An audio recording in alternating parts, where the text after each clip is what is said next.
সাহাবাসীরা বল্লম আর ভরসা নিয়ে তারা খেলা করছে। তখন আল্লাহ রাসূল সাল্লাল্লাহু আলাইহি সাল্লাম বললেন, কি আয়েশা, তুমি কি খেলা দেখতে চাও? আয়েশা বললেন, কেন চাইবো না, হ্যাঁ খেলা দেখতে চাই। তখন আল্লাহ রাসূল সাল্লাল্লাহু আলাইহি সাল্লাম বললেন, চলো তাহলে খেলা দেখি। এবার তখন আল্লাহ রাসূল দরজাটাকে খুলে দিলেন। এবার দরজাটা খুলে দেওয়ার পরে আয়েশা রাদিয়াল্লাহু তাআলা আনহা বলছেন যে আমার থুতনিটা আল্লাহ রাসূল সাল্লাল্লাহু আলাইহি সাল্লামের কাঁধের উপরে রাখলাম এবং আমার চেহারাটাকে আল্লাহ রাসূল সাল্লাল্লাহু আলাইহি সাল্লামের গালের সঙ্গে একদম মিশিয়ে দিলাম, সাঁটিয়ে দিলাম। এবার সাঁটিয়ে দেওয়ার পরে আমরা খেলা দেখছি।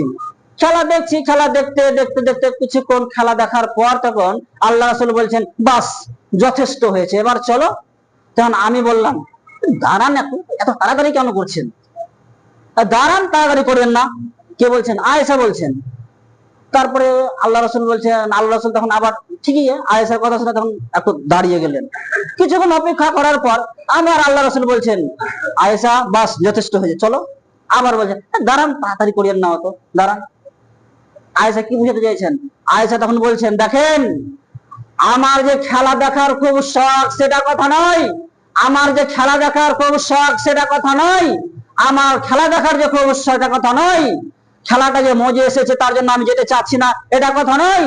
আমি এটা বুঝাতে চাইছি আল্লাহ রাসূল সাল্লাল্লাহু আলাইহি সাল্লামের আরো যে অন্যান্য স্ত্রীগণ রয়েছে, অন্যান্য স্ত্রীগণদেরকে আমি এটা বুঝাতে চাইছি যে আল্লাহ রাসূল সাল্লাল্লাহু আলাইহি সাল্লাম আমার নিকটে কতটা মহব্বত ছিল, কতটা আমার কাছে আল্লাহ রাসূল সাল্লাল্লাহু আলাইহি সাল্লাম মর্যাদা ছিল, আমি আল্লাহ রাসূল সাল্লাল্লাহু আলাইহি সাল্লামকে কতটা কদর করতাম, কতটা আমি তাকে প্রাধান্য দিতাম, এটা আমি অন্যান্য স্ত্রীদেরকে বুঝাতে চাইছি যে কত সুন্দর করে আমরা একদম পাশাপাশি একদম সুন্দর করে গায়ে লেগে আমরা সুন্দর করে বসে আছি। আমি ভালোবাসা দেখাতে চাইছি অন্যান্য স্ত্রীদেরকে যে আমি সব থেকে আল্লাহ রাসূলকে বেশি ভালোবাসি। দেখেন, আল্লাহ রাসূলের স্ত্রীরা কি একে অপরকে তারা সব ভালোবাসা নিয়ে প্রতিযোগিতা করতো, কে বেশি ভালোবাসতে পারে। আয়েশা বলছে, আমি ভালোবাসা দেখাচ্ছিলাম তার অন্যান্য স্ত্রীদেরকে যে দেখো আমি কিভাবে আল্লাহ রাসূল সাল্লাল্লাহু আলাইহি ওয়াসাল্লামকে মর্যাদা করি, কিভাবে তারা আমি হক আদায় করি, কিভাবে তারা আমি মর্যাদা করি। দেখেন।